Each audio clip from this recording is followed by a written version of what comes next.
కడప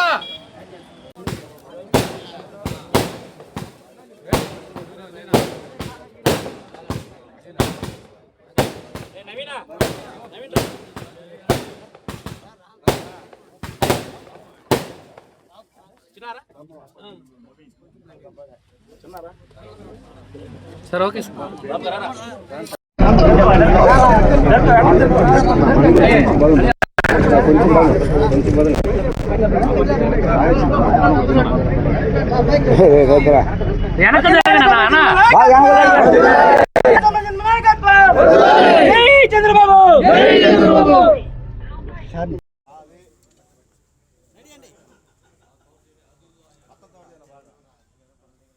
మండలం వడ్డిపాళెం నుంచి ఇడంపల్లి వడ్డిపాళెం నుంచి వెంకటాచలం వడ్డిపాళెం నుంచి 30 కుటుంబాలు ఉప్పు అశోక్, ఉప్పు పద్మయ్య, తురక బాలరాజు, ఉప్పు దయాకర్, ఉప్పు సాయిబాబా 12వ వార్డు మెంబర్ వీళ్ళందరూ చేరారు. అట్నే ఇడంపల్లి పంచాయతీ కూడా అంకయ్య ప్రసాద్ చేరారు. నేనేమంటానంటే ఒక్క మాట, రాజకీయాల్లో గెలుపు ఓటములు చూసి నేను భయపడేవాడిని కాదు, ఒక జనం మధ్య బతికేవాడిని. కానీ ఎంతోమందితో పోరాడుకున్నాం, ఆనవాళ్ళు మేము పోరాడుకున్నాం, నేదురుమల్లి నల్లపరెడ్డి, కోట వాకాడు పోరాడుకున్నారు, ఆదాల్ ప్రభాకర్ రెడ్లు, సివి శేషారెడ్లు వాళ్ళు అపోనెంట్స్గా ఫైట్ చేసుకున్నాం. కానీ ఎవరైనా తల్లిదండ్రుల్ని మా జన్మల గురించి, మా నాయకుడు జన్మల గురించి దుర్మార్గంగా నీచంగా మాట్లాడిన పొలిటీషియన్ నెల్లూరు జిల్లాలో ఉండారా?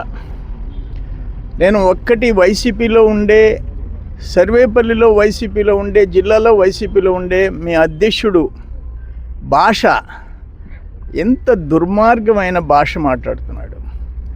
మేము ఊళ్ళోళ్ళ ఆస్తులు, దేవుళ్ళ ఆస్తులు, పిల్లకాయల సంచులు, అవి గంజాయిలు, ఇటువంటి ఆయన చెప్పినవి నేను చెప్పలేను.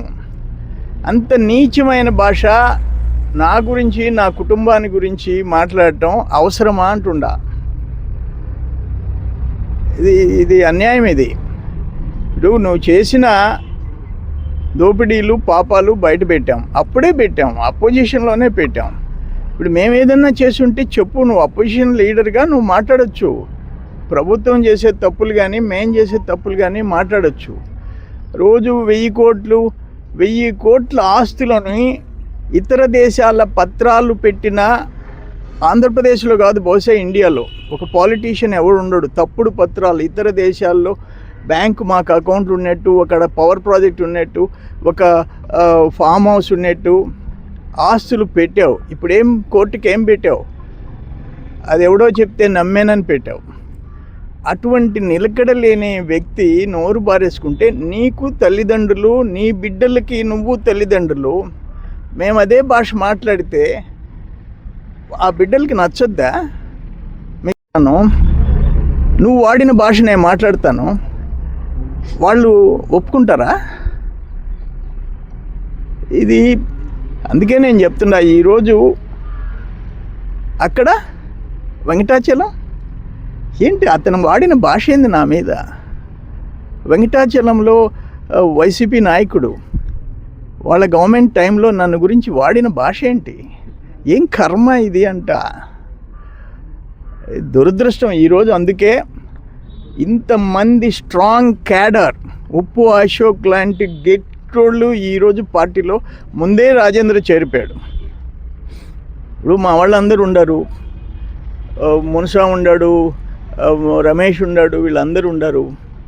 వీళ్ళందరూ కలిసి పని చేసుకుంటారు. వీళ్ళు ఏమైనా మిమ్మల్ని గురించి, మా వాళ్ళు, నీ వైసీపీ లీడర్ వెంకటాచలం నుంచి నన్ను హీనంగా మాట్లాడినప్పుడు వీళ్ళు తిరిగి అదే భాష మాట్లాడారా? అరే సంస్కారం ఉండాలయ్యా. తర్వాత ఏదైనా తల్లిదండ్రులు అంటే గౌరవం ఉండాలయ్యా. అది లేనోడు ఎట్ట పబ్లిక్లోకి, ప్రజల మధ్యలోకి ఎట్ట రాగలడు అంట. అందుకే నేను చెప్పేది ఏంటంటే, అయ్యా మీరందరూ లీడర్స్ ఉండారు కదా, గ్రామాలు పెత్తనం చేసే కుటుంబాలు ఉన్నాయి, క్యాడర్ ఉండారు వైసీపీలో, ఒక్కసారి ముఖం మీద కొట్టండి, ఆ భాషని కంట్రోల్ చేయండి. రాజకీయంగా పోరాడుకుంటాం, గెలుస్తాం, ఓడతాము. ఇది ఇది ఇటువంటి నేను హైదరాబాద్కి పోతే, విజయవాడకి పోతే, ఎక్కడికి పోతే అక్కడ ఇదేందయ్యా ఈ కర్మ ఏంది, మేము వినలేకున్నాము అని అంటుంటే నేనేం చెప్పాలా అంటుండా నేను. అందుకనే వీళ్ళందరూ మొత్తం కట్టకట్టుకొని ఈరోజు తెలుగుదేశంలో చేరుతున్నారు.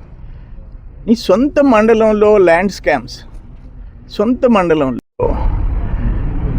అరే మమ్మల్ని ఇష్టం వచ్చినట్టు పోయినావు, మొన్న పంచాయతీలో పోయి కూర్చున్నావు, ఎవడో రమ్మంటే రమ్మన్నావు, నువ్వు యాక్సెప్ట్ చేస్తున్నావా? ఒక అమ్మాయి సర్పంచి భర్తకి 84 లక్షలు ట్రాన్స్ఫర్ చేస్తా, ఇటువంటి యాక్సెప్ట్ చేస్తున్నావా? నేనైతే ఎక్కడన్నా ఎవరైనా తెలియక పొరపాటు చేయాల్సిందే, తెలిసి తప్పు చేస్తే నేను ఒప్పుకోను. ఏదేమైనా ఎన్ని పక్కన పెట్టి వాళ్ళ నాయకులకి వాళ్ళ క్యాడర్కి చెప్పేది ఏంటంటే ఆయనకి హితోపదేశం చేయండి, ఆయన బుద్ధి మారేటట్టు చేయండి. అంతకుమించి నేనేం ఆయన వాడిన భాష నేను మాట్లాడటంలే. ఆయన గురించి చాలా విషయాలు తెలుసు. అవసరంలే, సొసైటీకి అవసరంలే. నువ్వు స్కూల్లో, నువ్వు కర్ణాటక కాలేజీలో, నువ్వు హైదరాబాద్లో నువ్వు ఏమేం చేసావు అనవసరం. ఇక్కడ సర్వేపల్లి, నెల్లూరు జిల్లా, ఆంధ్ర రాష్ట్రం గురించి మాట్లాడుకుంటాం, ప్రజల భవిష్యత్తు గురించి మాట్లాడుకుంటాం, ప్రజా సమస్యల పరిష్కారం గురించి మాట్లాడతాం. సో వీళ్ళందరూ ఈరోజు పార్టీలో చేరటం, మోహనయ్య ఉన్నాడు, ఎక్స్ సర్పంచ్ ఉన్నాడు, వాళ్ళందరికీ చేసిన సిమెంట్ రోడ్లు 7.5 సంవత్సరం అయిపోయింది, ఇప్పటికి రూపాయి రాలేదు పాప మా మోహనయ్యకి, ఆ సతీష్కి. చేసిన పనులు బిల్లులు ఆపటం ఏంటి అంట, చేయకుండా బిల్లులు తీసుకునేది ఏంది అంట. మీరు పోయిరండి, మీ వైసీపీ లీడర్సు, నేను చెప్తా ఒక లిస్టు, సర్వేపల్లి నుంచి ఒక 10 మంది టీం ఫామ్ కండి, నేను చెప్తాను కొన్ని దోపిడీలు, మా వాళ్ళకి జరిగిన అన్యాయాలు చూసిరండి. అబద్ధం అని చెప్తే నేను తలదించుకుంటా? ఎట్ట ఒప్పుకుంటారు మీరు? సరే, ఏదేమైనా మరొకసారి వాళ్ళందరికీ స్వాగతం పలుకుతున్నాను. రేపు లోకల్ బాడీస్లో 5 మండలాలు, 5 జడ్పీటీసీలు మా వాళ్ళు గెలుస్తారు, కలిసికట్టుగా ముందుకు పోతారు. చిన్న చిన్న సమస్యలు ఉంటే పరిష్కరించుకొని అందరూ ముందుకు పోవాలని చెప్పి కోరుకుంటున్నాను.